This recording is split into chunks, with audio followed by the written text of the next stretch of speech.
The American Civil War, one of the bloodiest and most transformative periods in U.S. history, left scars that would shape the nation for generations to come.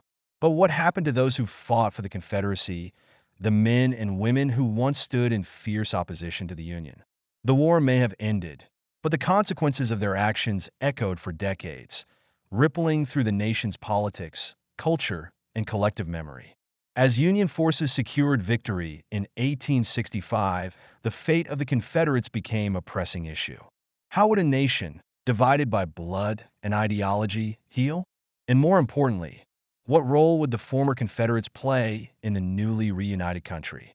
In this exploration, we dive into the dramatic, often surprising post-war journey of the Confederates, a journey marked by forgiveness, defiance, and enduring controversy. The American Civil War erupted in 1861, but the seeds of conflict had been planted long before. At its core, the war was about slavery, a brutal, dehumanizing institution that had deeply divided the North and South. The Southern economy relied heavily on the labor of enslaved African Americans, while the Northern states, where slavery had been abolished, viewed it as a moral abomination. This moral and economic divide had grown wider with each passing decade, fueled by political tensions and a string of incendiary events.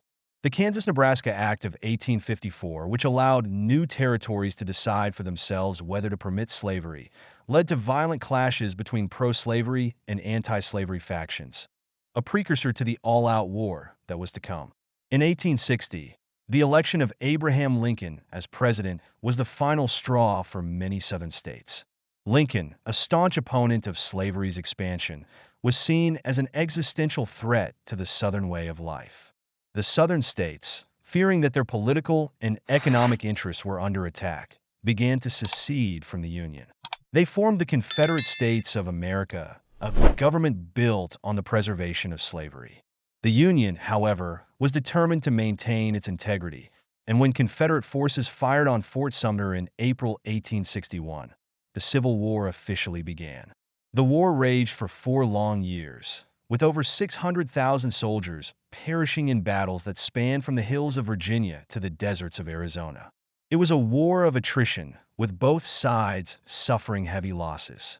Key battles such as the First Bull Run, Antietam, Gettysburg, and Atlanta were turning points that defined the conflict. The Union, led by generals like Ulysses S. Grant and William T. Sherman, gradually gained the upper hand, though not without devastating losses of their own. For the Confederates, the war was a losing battle from the start. Despite early victories under commanders like Robert E. Lee and Stonewall Jackson, their resources were stretched thin, and their armies were slowly ground down by the Union's superior numbers and industrial might. As the war drew to a close in 1865, the Confederacy was left in ruins. Its cities were devastated, its economy in shambles, and its people faced an uncertain future. When General Lee surrendered to General Grant at Appomattox Courthouse in April 1865, the Confederates had to grapple with the reality of defeat. But what came next was perhaps more surprising than the war itself: leniency. Rather than punishing Confederate leaders and soldiers with the full weight of the law, the Union, under Lincoln's leadership, chose a path of reconciliation. President Lincoln, in his second inaugural address, famously called for malice toward none, with charity for all, a sentiment that guided his approach to Reconstruction. Despite calls for harsher punishment from some quarters, Lincoln believed that the nation could only heal through forgiveness. His assassination in April 1865, just days after Lee's surrender, threatened this vision, but his successor, Andrew Johnson, continued the policy of leniency. Jefferson Davis, the president of the Confederacy, was captured and imprisoned but never tried for treason. No Confederate leaders were executed, and many former Confederate soldiers were allowed to return home without facing significant consequences. This leniency, however, was not without controversy. Many in the North were outraged that the Confederates, who had waged war against the Union, were being treated with such generosity. They argued that these men were traitors and should be punished accordingly. According to the U.S. Constitution, treason is defined as levying war against the government or aiding its enemies. By this definition, every Confederate soldier and leader could have been prosecuted. Yet, despite these calls for retribution, the Union remained remarkably restrained in its response. One of the most contentious issues in the aftermath of the war was how to handle the legacy of the Confederacy.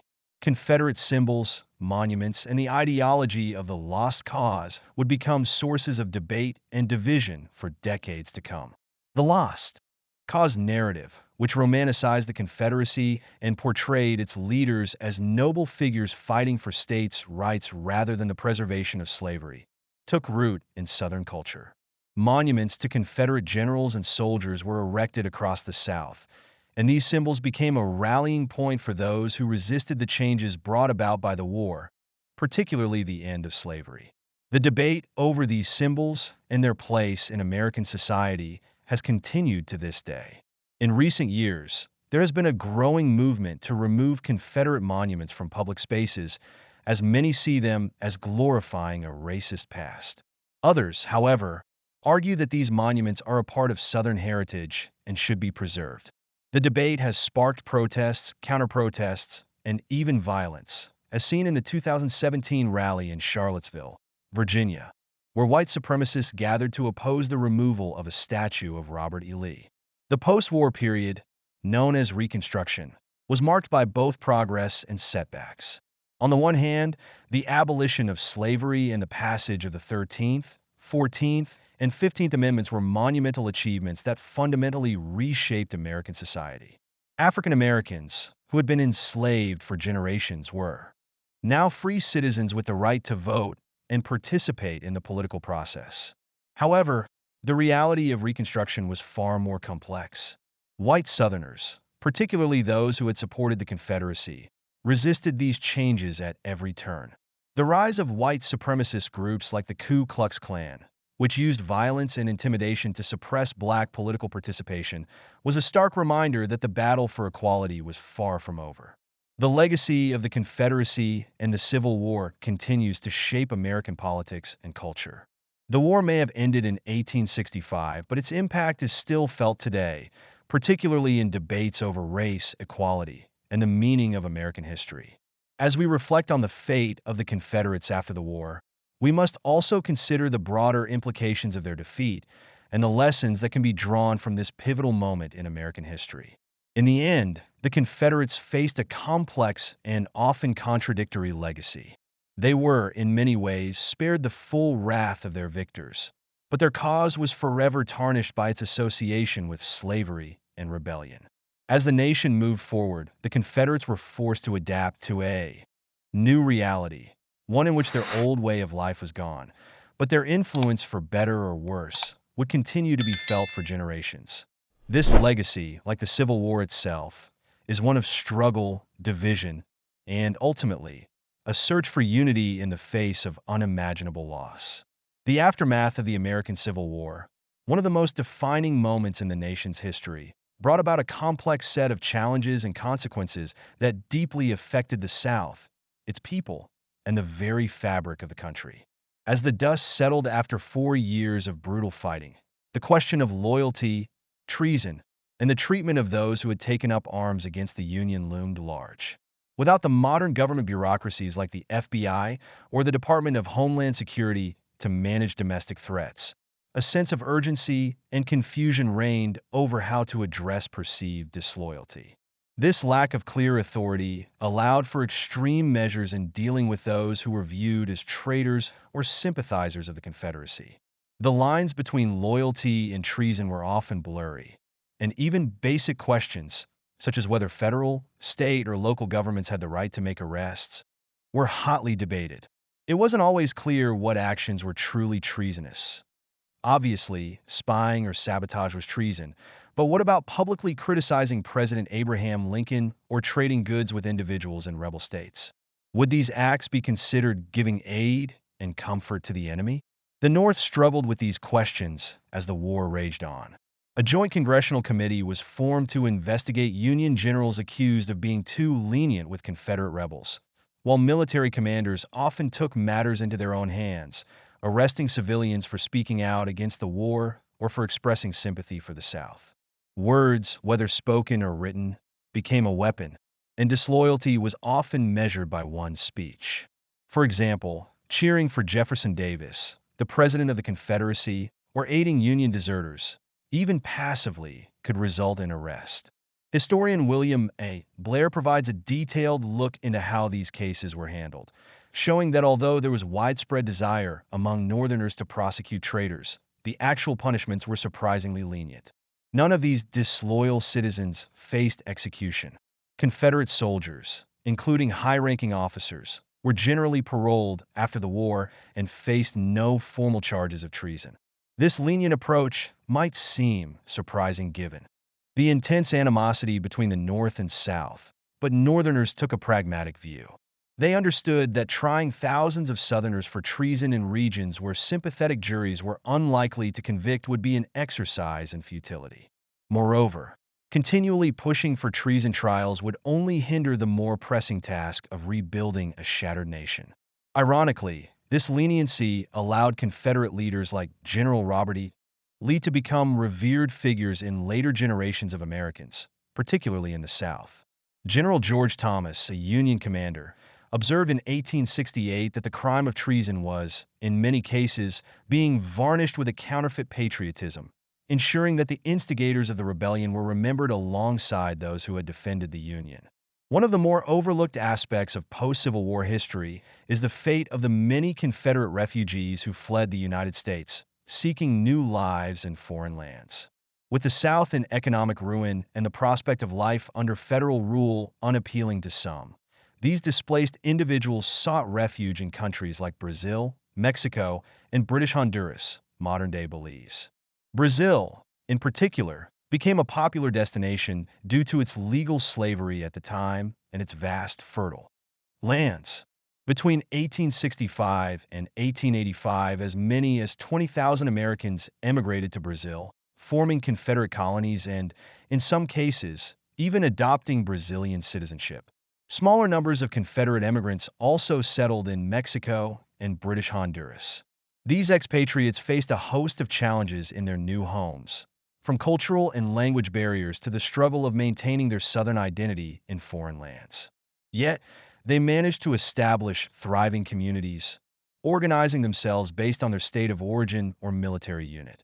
The Confederado colony in Sao Paulo, Brazil, founded by refugees from Alabama, and the Villa Carlotta colony in Veracruz, Mexico, founded by former Confederate soldiers, are two examples of how these expatriates banded together to preserve their culture. Despite the difficulties they faced, these colonies thrived. The immigrants introduced new crops and farming techniques, contributing to the agricultural development of their new homelands. They also established schools, churches, and social clubs, and continue to celebrate Southern holidays such as Christmas and the 4th of July. Their experience varied depending on their social status and ability to adapt. While some found success and prosperity, others struggled in their new environments. Over time, many of these Confederate exiles either integrated into their new societies or returned to the United States after Reconstruction ended. Meanwhile, back in the U.S., the period known as Reconstruction was beginning. Spanning from 1865 to 1877, Reconstruction was a tumultuous time of rebuilding and redefinition for the South. The end of slavery, enshrined in the 13th Amendment, was a monumental shift in American society, as was the 14th Amendment, which granted citizenship to formerly enslaved individuals. During this era, the federal government attempted to reshape Southern states politically, economically, and socially. The Freedmen's Bureau, established in 1865, played a crucial role in this effort, providing aid, education, and legal assistance to freedmen, former slaves across the South. African Americans took on new roles as citizens, with many voting and even holding political office for the first time. Hiram Revels, an educator and minister, made history in 1870 as the first African American to serve in the U.S. Senate, representing Mississippi. However, Reconstruction was fraught with challenges. White Southerners, particularly those who had supported the Confederacy, resisted the changes brought by emancipation and federal intervention. Racism and violence became tools of resistance, with groups like the Ku Klux Klan emerging to terrorize African Americans and suppress their newfound rights. The federal government struggled to maintain control in the face of this fierce opposition.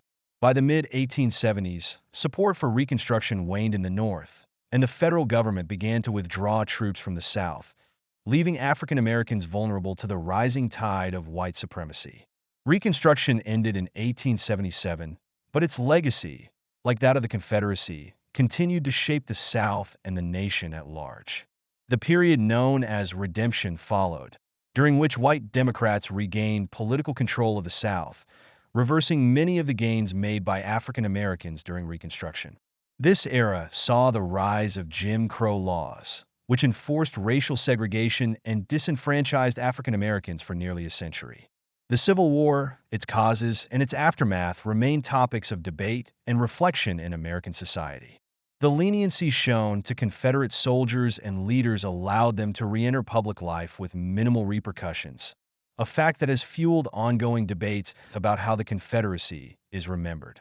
Monuments to Confederate leaders, the flying of the Confederate flag, and the veneration of figures like Robert E. Lee are deeply divisive issues, sparking protests and counter-protests even today.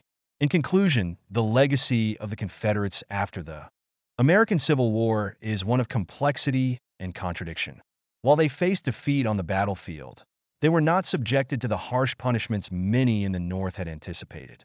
Instead, they were allowed to return to their homes, rebuild their lives, and, in many cases, regain positions of influence. The lenient approach of the Union helped to heal a fractured nation, but it also laid the groundwork for decades of racial inequality and division. The Confederates' influence did not end with the war. Rather, it continued to shape the political, cultural, and social landscape of the United States long after the guns had fallen silent. The debates over loyalty, treason, and the proper way to remember the Confederacy continue to this day, ensuring that the legacy of the Civil War remains as relevant as ever in shaping the nation's identity. The Reconstruction era that followed the American Civil War was a period of significant transformation and progress, especially for African American communities. It marked a vital step toward equality, freedom, and the rebuilding of a fractured nation. Churches, community organizations, and social clubs were established, becoming the backbone of newly freed African American communities. These institutions were crucial for fostering a sense of unity, support, and empowerment, providing educational opportunities, and nurturing political leadership. The era's accomplishments laid the groundwork for future generations to continue the fight for social justice and human rights, from the passage of the 13th, 14th, and 15th Amendments to the rise of African American political leaders. It was an era of unprecedented advancement, despite the challenges that followed. However, this progress was soon met with fierce opposition during the Redemption era, which stretched from the late 1870s into the 1890s. This period marked a sharp reversal of the gains made during Reconstruction, as white Democrats, who had vehemently opposed the changes brought about by the Reconstruction government, sought to redeem their states by restoring white dominance. Violence, intimidation, and electoral fraud were tools of choice for these white supremacists, and paramilitary groups such as the White League and the Red Shirts emerged to suppress African American political participation and maintain racial hierarchy. Southern state legislatures passed laws designed to disenfranchise African Americans, imposing restrictions on their voting rights, economic opportunities, and social mobility. The culmination of this backlash came in the form of the infamous Jim Crow laws, which enforced racial segregation across the South. These laws mandated separate and inherently unequal facilities, from schools and restaurants to public transportation. The 1896 Supreme Court decision in Plessy v. Ferguson further legitimized segregation, declaring that separate but equal facilities were constitutional.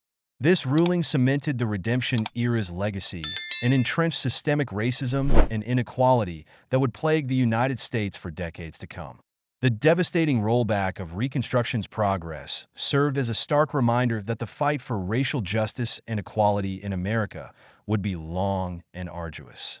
The legacy of the American Civil War is multifaceted, extending beyond the immediate abolition of slavery. The war reshaped the nation politically, economically, and socially, leaving a lasting imprint that continues to be felt in modern America. The abolition of slavery, through the Emancipation Proclamation and the 13th Amendment, was arguably the war's most significant outcome. This monumental achievement freed millions of enslaved African Americans, transforming the nation's social structure and setting the stage for the civil rights movement nearly a century later. The 14th and 15th Amendments, which granted citizenship and voting rights to former slaves, were further attempts to enshrine equality into the nation's laws. However, the failure of Reconstruction to fully integrate African Americans into the political and social fabric of the country left a legacy of unfinished business in the realm of racial justice.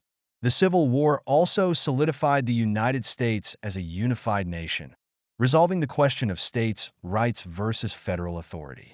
The conflict confirmed the supremacy of the federal government, ensuring that the Union could not be dissolved by secession. This strengthening of federal power would play a crucial role in shaping America's national identity and its ability to respond to future challenges, such as world wars and internal social movements. The war also had a profound impact on the political landscape, leading to the rise of the Republican Party as the dominant force in American politics for much of the post-war period and marking the decline of the Whig Party.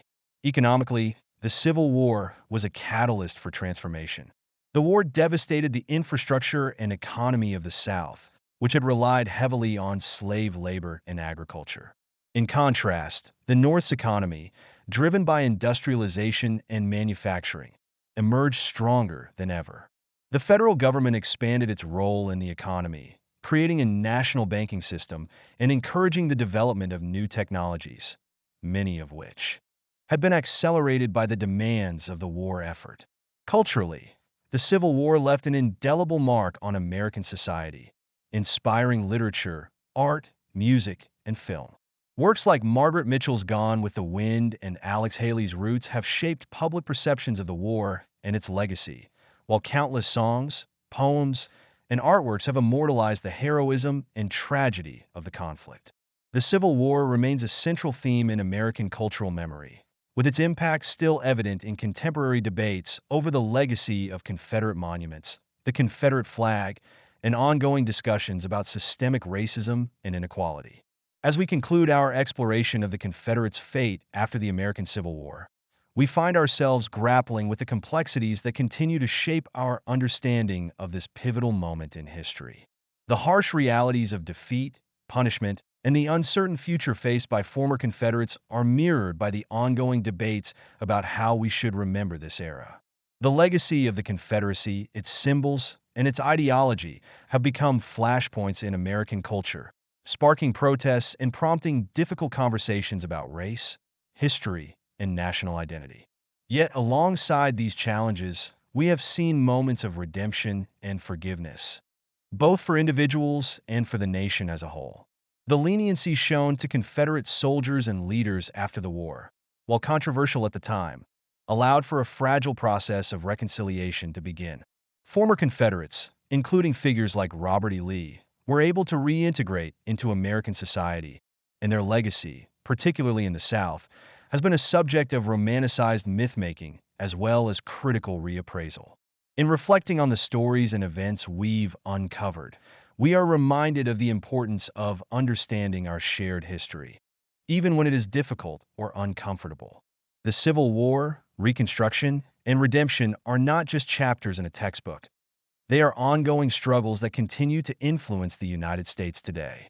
As debates over race, equality, and justice persist, the lessons of the Civil War and its aftermath remain relevant, offering both cautionary tales and examples of resilience in the face of adversity.